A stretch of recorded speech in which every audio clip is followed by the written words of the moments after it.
So there are a lot of edible things in this territory, from things that grow on the ground to things that walk on, eat those things that grow on the ground. And the right to harvest and hunt and fish are all protected under treaties, both here and across Turtle Island. So here I'm going to talk to you about some of the things that grow that are able to be harvested around here. So the area that we're looking on right now is the Fort William First Nation traditional territory, and it's in the Robinson Superior Treaty area.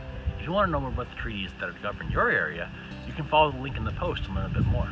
As with all wild foods, it's important not to go and eat things that you find lying around unless you have someone who knows what they're talking about, who can teach you what is safe to eat and what isn't. Also, what's safe to harvest and what isn't. Nothing. Finding plants in disturbed areas is sometimes useful. Things like thistles you can find all over the place, particularly where the ground's been churned up by human activity. Thistles, thank goodness, although spiky, can be kind of tasty. If you get them when they're young, you can harvest the stalks. And also this time of year, as you can see, everything around is heavily frosted and a little bit dead. If you dig down, we can pull up the thistle roots, and those have a fair bit of nutrients that you and I can use. When they're a little bit younger, the stalks are nice to get if you get rid of all the spikes, of course. Don't want to eat those. But, well, we'll dig out some thistle roots and you can have a look.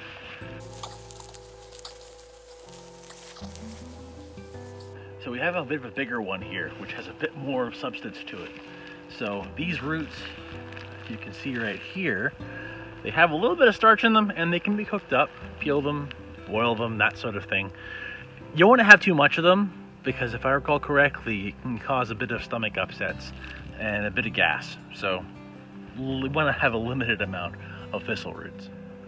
And the one plant that everyone knows that you can find in bogs and forests across northern Ontario is Labrador Tea. So the Labrador Tea has the hairy underside of the leaves and can be taken and steeped to make a fairly pleasant tasting tea, but you don't want to have too much of it. Labrador tea is a pretty powerful kind of thing, not only as a tea, but as a medicine, so you want to limit your intake. So pick a few leaves, boil them, and you just sort of steep them up the same way you would with black tea. So Labrador tea, although it lives in a bog, isn't able to get a whole lot of the water from it. And so it has the waxy coating on the leaves and of course the hairy underbit in order to preserve the moisture. This is the cattail, or Typha latifolia, and it is technically edible. No, not the hot dog part. Although technically speaking, the seeds on the inside are full of an oil that we are able to eat, but the seeds are very, very tiny and definitely not worth our while. In the springtime, these have small little spikes coming at the top. Those spikes are wrapped in a small amount of the leaves, kind of like a cob of corn, and it can be harvested when they haven't yet begun to sort of bloom and eaten like corn on the cob. When the pollen's coming out of it, which is a bright yellow sort of flowery substance, you can harvest that by rubbing the anthers over and over again into plastic bags and gathering up a whole bunch of what is a pretty good tasting flour substitute. Even if it does make your baking sort of feel a little bit strange in your mouth. The flavor is pretty good, slightly tasting of raspberries, interestingly enough. So cattail roots, they connect together with these large rhizomes, which are kind of like a kind of snaking root that goes between plant to plant and grows new plants in the springtime. Those rhizomes in the fall and winter time are packed full of a little bit of starch, which you can gather up, kind of like potatoes, although it's kind of stringy, or pound to get the starch to come off the rhizome. In the springtime, there's also small young shoots that come off of it, and those shoots can be taken and eaten like asparagus. To gather the cattail roots, you have to make sure you're able to follow the right rhizomes, because there are sometimes other plants that grow, obviously, in the same place as the cattails do, and not all the rhizomes are as edible, and some of them are actually kind of bad for you. So you find the cattail, and you feel your way down, deep down into the muck, as everything gets very cold and very damp and very wet. And as you feel down, you find where the cattails connect together, and you try to tear a little bit of that up. There we go. And you follow it along through the muck. And so this is a cattail rhizome right here. Not a particularly huge one, but that's a regular size of them. So all along it, you have tiny little rhizoids that come off of it, and in the springtime on the edges, they shoot off and make the new cattail plants. So what we can do is harvest this and peel it, bash it up in some water, and get the starch, which is, it's edible. Here's the upcoming years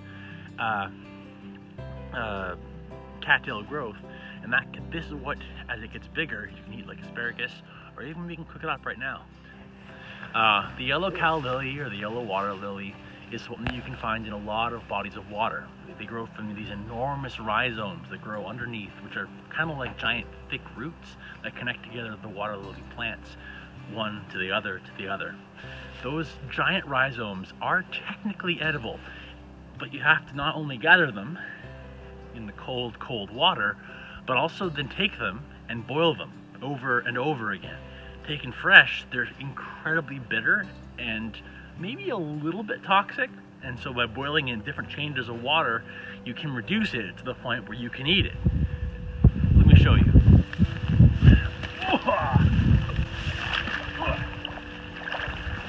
So the leaves, of course, look like this. Growing on the pond surface, they're low, they're flat, and they're green. And they grow from an enormous root system. It looks like something you'd find being eaten by a dinosaur. These are all connected together deep under the water. What?